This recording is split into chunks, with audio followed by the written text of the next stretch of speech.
Opúsculo Humanitário, Nise a Floresta, Parte 5. 51. A educação física ainda entre todos nós tão mal compreendida como a moral. Vemos crianças podendo já fazer uso das pernas, passarem a maior parte do dia nos braços das diferentes pessoas da família ou das escravas designadas pelos pais, que ostentam uma certa fortuna real ou aparente, para suportarem passivas esses fardos e todas as suas exigências. O costume mourisco de se fecharem as mulheres em casa, que a civilização não desarraigou ainda inteiramente do Brasil, salvo nas famílias cujos chefes, temendo conceder-lhes a liberdade de um higiênico passeio cotidiano, deixam-nas livremente frequentar os espetáculos e as reuniões mais perigosas. Muito concorre para que as meninas não adquiram um certo grau de energia e de força, imperfeitamente obtido no trânsito que fazem algumas indo às escolas, pelo meio dos miasmas da atmosfera de nossas ruas, ou na constante vida caseira. Há em todos os lugares habitados em nossa terra, mesmo em suas primeiras cidades, muitas famílias que passam anos inteiros sem transpor o limiar de suas casas. A não ser nos domingos, para irem à missa, se fazem isso. A vida se passa para grande parte delas sem outro exercício, sem outro trabalho, afora o que algumas chamam com ênfase governo da casa, consistindo este muitas vezes no desgoverno, na confusão entre o nada fazer e o ordenar constantemente, sem método, sem pensamento. Neste aprendizado e nesta indolência decorre a vida da menina, a quem se repete de contínuo a velha arriscada máxima: reprime todos os impulsos da natureza e embelece-te para seres mulher, isto é, habitua-te desde a infância à hipocrisia e procura reinar pela matéria, embora o teu reinado seja de pouca duração. Transcreveremos aqui um trecho da educação de uma menina inglesa, dirigida por seu respeitável pai, cujo exemplo muito desejávamos ver seguido pelos pais brasileiros, ao menos o da sua maneira de pensar a respeito do sexo. Tratei de dar a seu corpo e a seu espírito um grau de força que raras vezes se acha no sexo, diz esse venerável ancião. Apenas foi ela suscetível de pequenos trabalhos de agricultura, do cultivo do jardim, ajudou-me constantemente nesta sorte de ocupações. Selena, tal era o seu nome, adquiriu bem depressa, nesses exercícios, uma destreza cujos progressos eu admirava. Se as mulheres são em geral fracas de corpo e de espírito, é menos pela natureza que pela educação. Nós alentamos nelas uma índole e uma inatividade viciosas, que falsamente apelidamos delicadeza, em vez de fortificar-lhes o espírito por meio dos severos princípios da razão e da filosofia. Só se lhes ensina as artes inúteis que alimentam a moleza e a vaidade. Na maior parte dos países que percorri, a música e a dança formam a base de sua educação. Elas só se ocupam de frivolidades e somente isso lhes pode interessar. Esquecemos que das qualidades do sexo depende a nossa consolação doméstica e a educação de nossos filhos. Serão próprios para preencher tal fim seres corrompidos desde a infância, não conhecendo nenhum dos deveres da vida? Tocar um instrumento musical, desenvolver suas graças aos olhos de alguns moços ociosos e corrompidos, dissipar os bens de seus maridos em loucas despesas. Eis a que se reduzem os talentos de grande parte das mulheres nas nações mais civilizadas. As consequências de semelhante sistema são tais quais se podem esperar de uma fonte tão viciada: a miséria particular e a servidão pública. A educação de Selena foi calculada sobre outras bases e dirigida por princípios mais severos, se todavia pode-se chamar severidade o que abre a alma aos sentimentos dos deveres morais e religiosos e a prepara para resistir aos males inevitáveis da vida. Quão longe se está em nossa terra, não diremos somente da prática, mas da razão esclarecida que ditou essas linhas. Não só a espécie da instrução, que distingue algumas de nossas jovens, com pequenas exceções, provada por aquele respeitável pai, mas também se entretém nelas, em vez de procurar-se banir a indolência, que em nosso clima se espreguiça e o infesta, e as portas à ciência e às artes fecha, como tão propriamente disse o nosso poeta Magalhães. 52. Volvamos agora um olhar para as nossas classes pobres e vê-las quase por toda a parte perdendo o precioso tempo de que poderiam tirar grande utilidade se o empregassem em um trabalho bem regulado e seguido. Diferentes das mulheres pobres das nações que mencionamos, as nossas pouco se ocupam em geral do dia seguinte, isto é, de ajuntar, por meio de uma indústria honesta e de razoáveis economias, com o que prover no futuro as suas necessidades. Enquanto aquelas, considerando o trabalho como um primeiro dever, procuram inspirar o gosto dele a seus filhos, acostumando-os a fazerem uso de seus membros. Apenas andam, ensinando-os a entreterem-se em diversos brincos úteis de invenção sua. Estas trazem os seus ao colo de manhã até à noite e deixam-nos depois vagar até grandes sem nenhuma sorte de ocupação.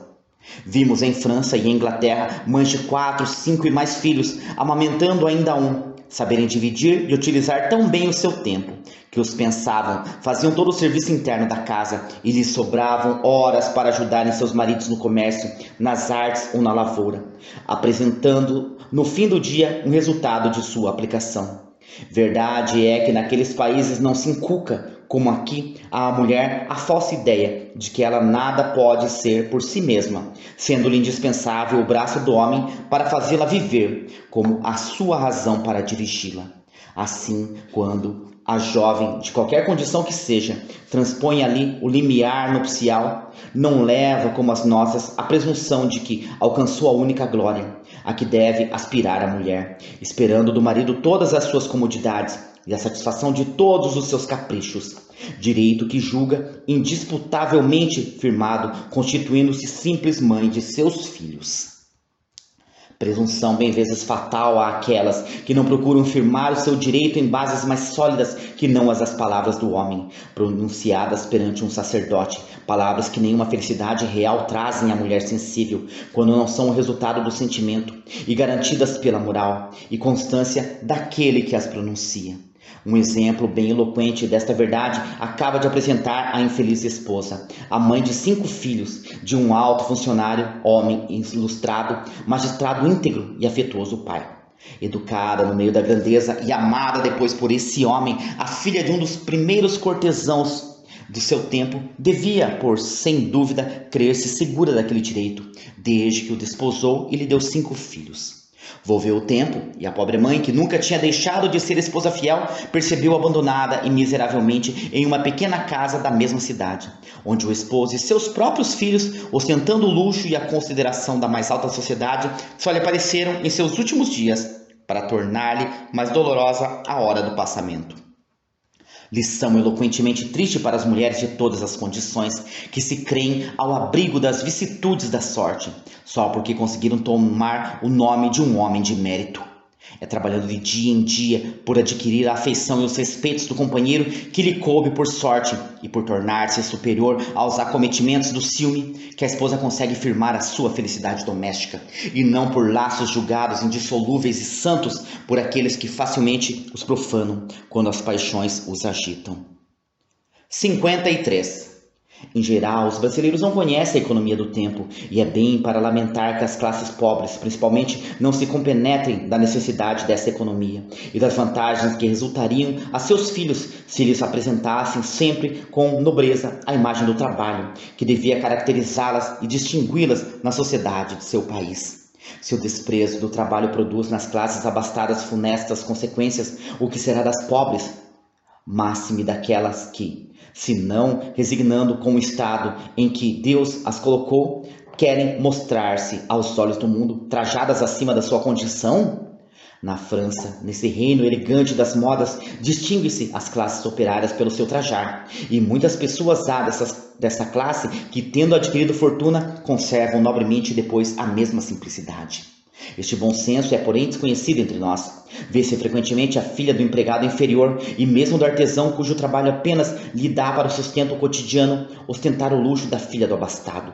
Um tal gosto, imprudentemente inspirado pelos próprios pais dessa inocente, tem-na muita vez levado à declividade de um abismo, donde não é mais possível retroceder.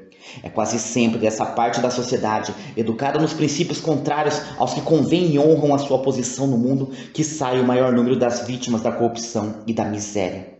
Negras tarjas lançadas no painel colorido das nações civilizadas. Riso satânico do espírito do mal, transpondo inalterável os séculos para chasquear incessantemente do espírito do bem, que procura guiar a humanidade à perfeição. Entregues à indolência e à ociosidade, na abnegação do trabalho e na falência total de meios empregados para inspirá-lo, essas infelizes criaturas caem na degradação e muitas vezes no crime, perpetuando a miséria e o opróbrio de geração em geração por este vasto e rico solo do Brasil, que, em seu nascente progresso, tanto há mister de braços e de instituições morigeradoras. Quantas vezes, em diferentes pontos de nossas províncias, tivemos ocasião de deplorar essas vítimas da vida ociosa de suas mães ou de seus vícios, cujo aspecto enluta a natureza e punge a alma do homem virtuoso. O imparcial A. de Saint-Hilaire, em seu livro sobre São Paulo, tocando nesse ponto, depois de algumas linhas que nos repugna transcrever, diz: Nulle part je n'avais vu un aussi grand nombre de il en avait de toutes les couleurs, les pavés en étaient pour avius dire converts. Il est pénible à voyager honnête de descendants das de si tristes détails, mas il doit avoir le courage de le faire lorsque c'est une occasion de montrer dans quel état de dégradation peuvent descendre les classes pauvres. Si on les abandonnait entièrement à elles-mêmes, si on ne leur apprend point que le travail en les éloigne du mal, les purifie et les honore, si enfin l'on néglige complètement leur instruction morale et religieuse, les enfants de ces nombreuses femmes étant à peine nés qu'ils avaient sous les yeux des vices. S'ils recevaient quelques leçons, c'en tenaient celles de l'infâme. Et après, oublié des préceptes de son divin maître, le prêtre ne écrit pas comme lui a laissé approcher ses enfants jusqu'à moi. Tradução. Em nenhum lugar eu tinha visto tantos. Havia de todas as cores. As pedras das calçadas estavam, por assim dizer, cobertas. É difícil para o viajante honesto entrar em tão tristes detalhes, mas ele deve ter a coragem de fazê-lo quando for uma oportunidade para mostrar em que estado de degradação as classes pobres podem descer, se forem totalmente abandonadas a si mesmas, se não as ensinarmos que o trabalho, removendo-as do mal, as purifique e as honra. Se, enfim, negligenciarmos completamente sua instrução moral e religiosa. Os filhos de muitas dessas mulheres, porém, mal nasceram e, diante dos seus olhos, tinham vícios, e se alguma coisa lhes ensinava, eram da infâmia. E o sacerdote, esquecendo-se dos preceitos do seu mestre divino, não exclamava, como ele: Ah, deixai que estas crianças venham a mim. Em outra parte, tratando da causa primordial desta corrupção, em um país tão grandemente favorecido da natureza, o ilustre viajante acrescenta: Depois Villebois jusqu'à Rio das Pedras, Java peut-être, eu cent exemples de cette indolence stupide. Ces hommes abrupts par l'ignorance, par l'avosivité, l'éloignement de leurs semblables, et probablement par des jouissances prématures ne pensent pas. Ils végètent comme l'arbre, comme l'ombre des champs. Tradução. Desde Vila Boa até Rio das Pedras, talvez eu tivesse tido 100 exemplos dessa indolência estúpida. Esses homens, estupefatos pela ignorância e ociosidade, estranhamento de seus semelhantes e provavelmente por prazeres prematuros, não pensam. Eles vegetam como a árvore, como a grama dos campos. E de feito, assim é. O viajante brasileiro que tem visitado os nossos sertões não poderá deixar de reconhecer o cunho da verdade nestas linhas do digno Saint-Hilaire. E, conosco, fazer ardentes votos para que a narrativa do estado abjeto em que vive grande parte desses povos desperte a atenção e o patriotismo do nosso governo. 54. Dissemos que não limitaríamos a nossa análise sobre a educação de nossas mulheres a esta ou a aquela outra província, mas sim a todo o Brasil. Nunca nos assomaram os epidêmicos delírios de mal entendido orgulho provincial, funesto germe fomentado outrora entre nós por disfarçados inimigos da prosperidade desta grandiosa e rica peça, tão invejada pelos estrangeiros e tão ameaçada por seus próprios possuidores de perder em sua divisão o prodigioso valor que o seu todo constitui. Amamos com religioso entusiasmo a nossa pátria, isto é, toda a vasta terra de Santa Cruz. Em qualquer ponto dela, consideramo-nos em nossa pátria e os povos aí nascidos, nossos conterrâneos e irmãos. Que importa termos visto pela primeira vez a luz nesta ou noutra de suas províncias, se é o mesmo céu brasileiro que nos cobre, o nosso verdejante solo que pisamos, e se o mesmo interesse comum nos reúne e fraterniza? Todos os brasileiros, qualquer que tenha sido o lugar de seu nascimento, têm iguais direitos à fruição dos bens distribuídos pelo seu governo, assim como à consideração e ao interesse de seus concidadãos. É, portanto, em favor de todas as mulheres brasileiras que escrevemos, e é a sua geral prosperidade o alvo de nossos anelos, quando os elementos dessa prosperidade se acham ainda tão confusamente marulhados no labirinto de inveterados costumes e arriscadas inovações. A classe, chamada na Europa do povo, essa nobre classe onde as virtudes se perpetuam sem o auxílio do cálculo, sem o frívolo estímulo dos vãos títulos de avós, não pode ter mesma acepção em um país onde não há nobreza hereditária e os títulos não se conferem somente ao verdadeiro mérito. Fazemos, portanto, menção de duas classes distintas de brasileiros, rica e pobre. A primeira, podendo gozar pelos favores só da fortuna de todas as vantagens materiais, de todas as garantias obtidas com dinheiro, esse vil metal que na terra compra tudo, exceto a virtude e o talento. A segunda, podendo atingir pela inteligência ao cúmulo da glória, que dão as artes e as ciências, únicos e inexauríveis mananciais de poder e de prosperidade, que enobrecem os povos e elevam as nações. Tratando da educação da mulher nessas duas classes, a voz da humanidade primeiro e depois a da honra do nosso país, nos impõe o dever de insistirmos com mais energia em reclamar o melhoramento da última, principalmente daquela parte que vive sem recursos, porquanto o seu abandono a expõe aos mais tristes extremos, não possuindo o prestígio de um título, nem as galas da riqueza, que disfarçam e fazem mesmo desculpar os vícios abrigados nos salões. Implorando, pois, a filantropia do governo para a classe desfavorecida da fortuna, repetiremos a esta as palavras do grande poeta Victor Hugo. L'histoire consolée par la gueule ouvrière, présente à ton labeur, présente à ta prière. Que dit tout bas, travailler, oh, creuse là, Dieu, vois tu, fit net du travail, que l'insensé repose, Dex filis, la vertu qui fat ta gaieté douce, et la gaieté qui fat charmante la vertu. Tradução: deixa-te aconselhar pela agulha operária, apresenta o teu trabalho, apresenta a tua oração.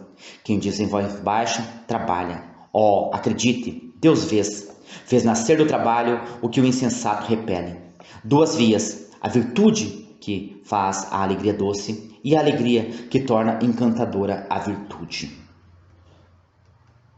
Se instruísse uma classe pública de operárias em toda a sorte de trabalhos, oferecer-se-ia a uma parte das famílias desvalidas do Brasil não somente o meio seguro de as livrar da miséria, mas ainda de habitá-las para um futuro que não está longe. Preparada por uma sábia administração, essa classe tiraria e faria ao mesmo tempo com que a pátria tirasse proveito dos grandes recursos que encerram o nosso riquíssimo solo. Nesse solo dileto do Criador, quando se tiver sabido dar o conveniente desenvolvimento à indústria e às artes, inspirando-se ao seu povo por meio de fortes incentivos o amor ao trabalho, as classes operárias não temerão, por sem dúvida, a mísera situação em que vive parte das operárias do país mais poderoso da idade atual, a Inglaterra. Essas infelizes criaturas vegetam, subtraídas aos olhos do público, nesse bazar do mais ostensivo luxo aristocrático, semelháveis ao corpo arruinado de úlceras, ocultando-se debaixo das sedas e pedras preciosas de que vãmente se adorna já ao tocar o limiar da eternidade.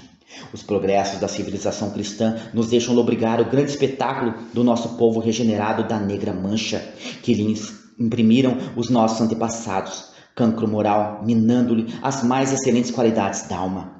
É mister habituar nossos filhos para esse feliz porvir, em que todo o trabalho será feito por braços livres, porvir de grandeza e de glória, no qual o brasileiro, extasiando-se na contemplação da magnificência de sua natureza, não sentirá, como nós, a aplicação que se nos pode fazer hoje, dos seguintes versos de Byron, inspirados nas deliciosas margens do Tejo. Poor paltry slaves, yet born midst noblest saints, why nature wasn't thy wonders on such men? Tradução: pobre povo de escravos, nascido em tão belo clima, para que prodigalizaste teus dons, ó natureza, a semelhantes homens? 55. Estamos certos de que as pessoas convencidas do triste estado da nossa educação religiosa, depois que nos alistamos no catálogo das nações cristãs, ter-nos-ão já estranhado o silêncio que até aqui guardamos sobre uma das causas capitais deste estado, a falta de instrução e de exemplos edificantes dados pelo nosso clero à mocidade brasileira. Falaremos, pois, neste ponto tão importante, amor e geração de qualquer povo, não como rígidos censores derramando o fel que lhes vai pela alma ao contemplarem por terra o monumento mais venerável das nações civilizadas, mas como humildes fiéis, com o coração pungido de dor pelos desvios de nosso povo, que vemos crescer, prosperar, ensoberber-se pelos pingues, dons que lhes doou a pródiga natureza, sem refletir que é o trabalho do homem e não a riqueza natural do solo que engrandece as nações, e que sem o respeito à religião e às leis não poderá ele jamais assumir a esse grau elevado de civilização a que julgamos ter atingido, porque arremedamos a Europa no que a Europa encerra de menos importante.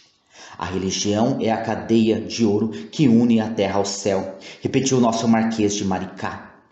Nós parodiaremos esta bela máxima com a seguinte: a religião é a cadeia indestrutível que liga a mulher a seus deveres, a coroa mais preciosa que lhe cinge a fronte. A mulher sem religião assemelha-se àquelas lindas flores de nauseante cheiro que se deve admirar de longe, sendo que o seu contato infecciona o ar que respiramos. É a religião que fortifica e realça as qualidades feminis. É ela ainda que sustenta e consola todo indivíduo nas circunstâncias mais difíceis da vida, a bússola invariável que lhe indica os seus deveres e o conduz ao exato cumprimento deles. Entretanto, nada há em nossa terra mais desprezado pelos pais e pelos párocos do que o ensino da religião, onde no Brasil o assíduo cuidado de uns e de outros de inspirarem à mocidade os salutares princípios da fé de Cristo. Qual a freguesia cujo pastor observe pontualmente os deveres que lhe impõe a sua santa missão? Não há espírito religioso em nossa terra que não lastime o desregramento e a ignorância da maior parte do nosso clero. É ainda este um filho póstumo do clero de sua antiga metrópole.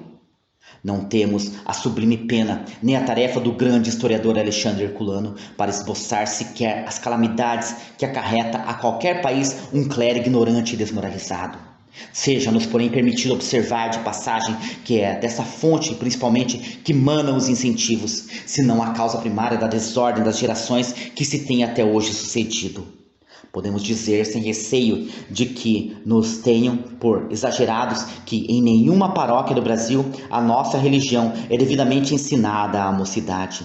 A explicação do catecismo, de que com tanto interesse e assiduidade se ocupam os padres de França, encarregados de difundir a instrução religiosa por todas as classes da sociedade, é de tal sorte desprezada no Brasil, que as nossas grandes meninas, hábeis nas etiquetas dos bailes e nos manejos para obterem a única conquista que aspiram, fazem a sua primeira comunhão sem o conhecimento dos princípios da nossa santa fé.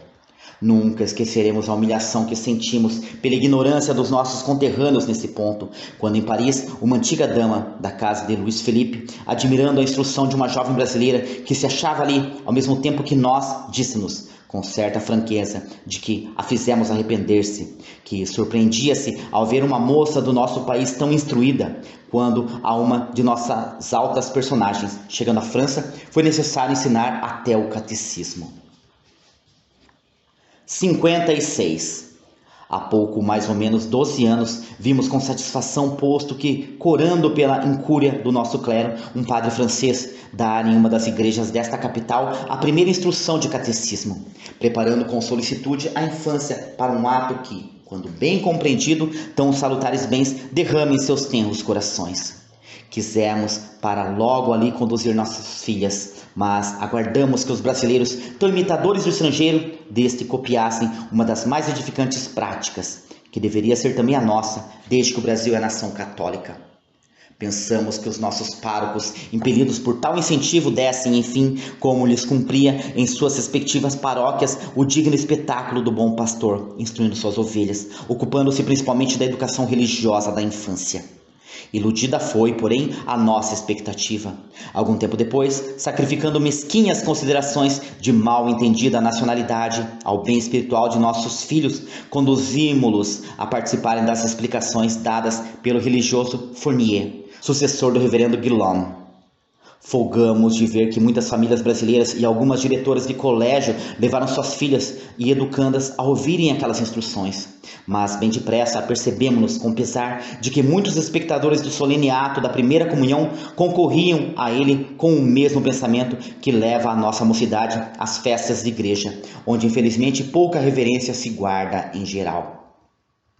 Daí as seguintes linhas publicadas em 1851 na Revue de deux Mondes.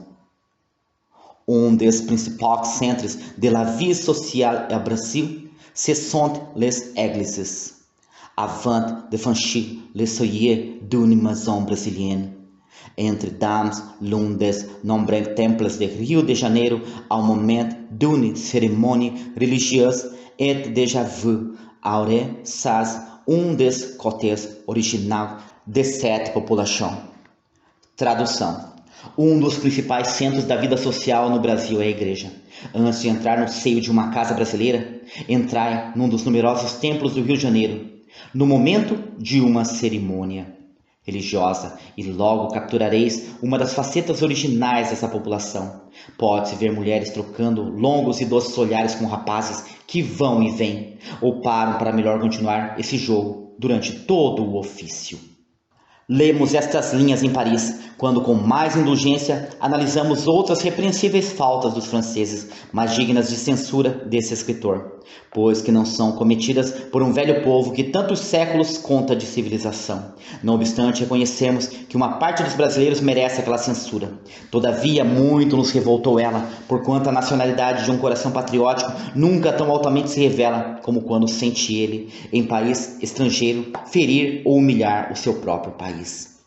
Os erros da pátria são como os de nossos filhos. Queremos nós mesmos censurá-los e puni-los, mas não podemos sofrer vê-los estigmatizados por estranhos a quem nada devem.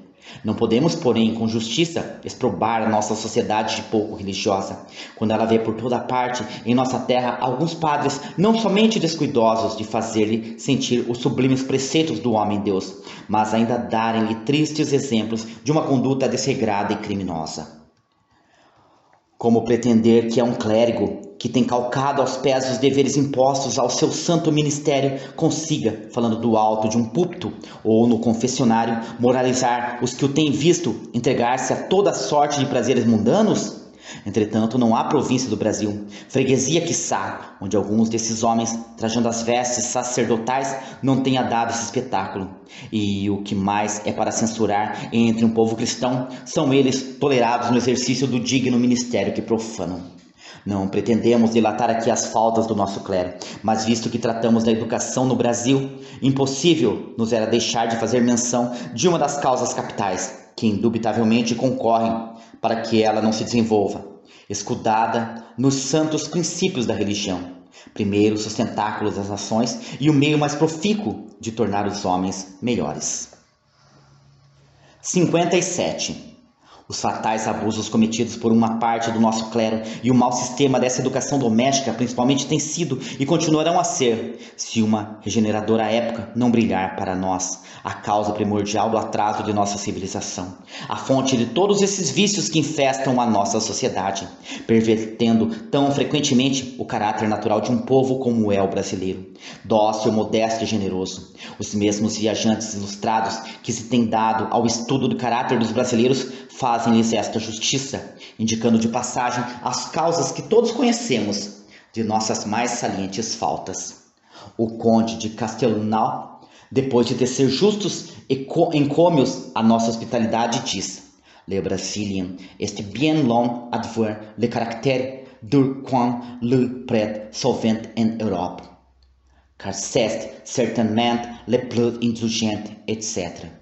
Tradução: o brasileiro está bem longe de possuir o caráter firme a ele frequentemente atribuído na Europa, pois é certamente o mais indulgente, etc.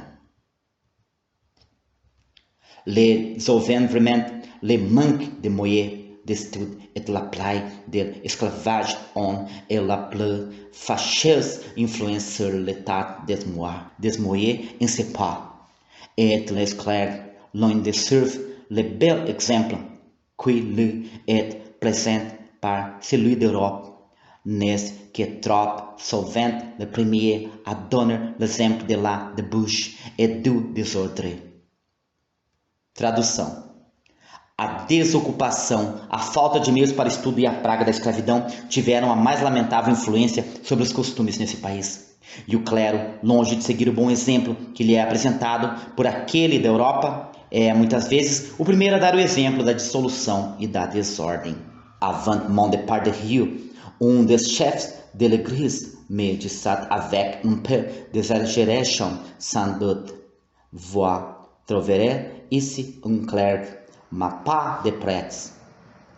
Tradução: antes de minha partida do Rio, um dos chefes da igreja comentava comigo com um certo exagero, sem dúvida: encontrareis aqui um clero, mas não padres. Esta fraqueza agrada por ser a expressão da verdade, mas não pode ao mesmo tempo deixar de revoltar quando parte de um vigário que, em vez de se esforçar para que ele marche na santa via prescrita do seu grande fundador, se apraz em ridicularizá-la perante um estrangeiro.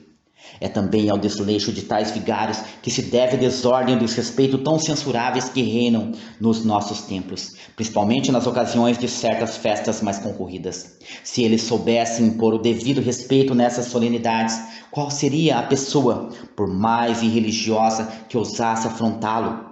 Mas, pelo contrário, deixam inteiramente a todos, que não são ali levados pelo espírito de verdadeira religião, a liberdade de conversarem sobre qualquer assunto que seja e portarem-se com irreverência no santo recinto.